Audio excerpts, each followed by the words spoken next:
एक बार की बात है, एक राजा था और उस राजा के 3 बहुत ही ख़ास मंत्री थे। लेकिन कुछ दिनों से राजा के उन 3 मंत्रियों में से कोई मंत्री ऐसा था जो राजा के पैसों में गड़बड़ी कर रहा था और वो मंत्री अपने काम में भी आलस कर रहा था। अब राजा ये समझ नहीं पा रहा था कि उन तीनों मंत्रियों में से कौन सा मंत्री बेईमान है और कौन सा ईमानदार। ये पता लगाने के लिए एक दिन उस राजा ने तीनों मंत्रियों को बिना बताए एक साथ बुलाया और उन्हें एक एक बैग दे दिया और उनसे कहा, तुम तीनों को अलग अलग जंगल में छोड़ दिया जाएगा। उस जंगल में तुम्हें फ्रूट के पेड़ ढूंढना है। अच्छे अच्छे फ्रूट से इस बैग को पूरा भर के लाना है और तुम तीनों के पास सिर्फ एक दिन का समय है। तो पहला मंत्री ईमानदार था और मेहनती था, तो उसने राजा के लिए बहुत अच्छे अच्छे फलों से, अलग अलग फलों से पूरा बैग भर लिया।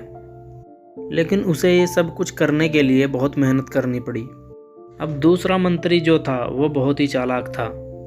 उसने सोचा कि राजा के पास इतना टाइम थोड़ी है ये सब चेक करे, मैंने अच्छे फ्रूट लाए हैं या ख़राब।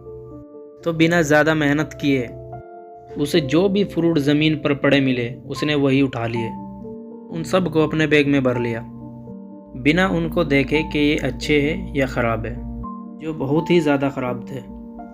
अब तीसरा मंत्री जो था वो बहुत ही आलसी और बेईमान था। उसने सोचा कि राजा सिर्फ बैग का साइज़ और वेट देखेगा, ये नहीं कि उस बैग के अंदर क्या है, इतनी अच्छी और ख़राब चीज़ें हैं। उस मंत्री ने बिना कुछ किए अपने बैग को सूखे पत्तों और पत्थरों से भर लिया। अब तीनों मंत्री अपने अपने बैग के साथ राजा के महल में वापस आ गए। राजा ने उन तीनों मंत्रियों के बैग को खोल के चेक नहीं किया और उसने उन तीनों मंत्रियों को जेल में, अलग अलग जेल में डाल दिया। राजा ने सिपाहियों को ये ऑर्डर दिया, इन तीनों को 30 दिन तक खाना नहीं दिया जाएगा और ये तीनों भी 30 दिन तक वही फ्रूट खाएंगे जो इन तीनों ने अपने बैग में भर कर लाए हैं। तो जो पहला मंत्री था जिसने अपने बैग में अच्छे और अलग अलग फ्रूट जमा किए थे, उसने जेल में 30 दिन आराम से गुजार लिए क्योंकि उसके पास फ्रूट थे जो उसने खुद जमा किया था।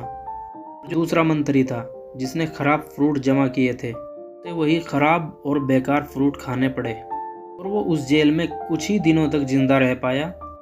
वो खराब फ्रूट खाने की वजह से बीमार पड़ गया।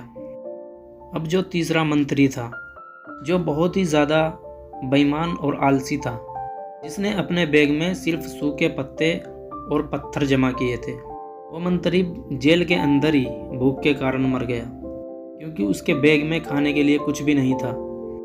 तभी उसे अपने आलस और बेईमानी पर पछतावा हुआ। इस कहानी से हमें ये सीख मिलती है कि हम जो आलस करते हैं और अपने ही काम में बेईमानी करते हैं तो उससे आज तो हमें कोई फ़र्क नहीं पड़ता, लेकिन कल हमें इसकी बहुत बड़ी कीमत चुकानी पड़ सकती है।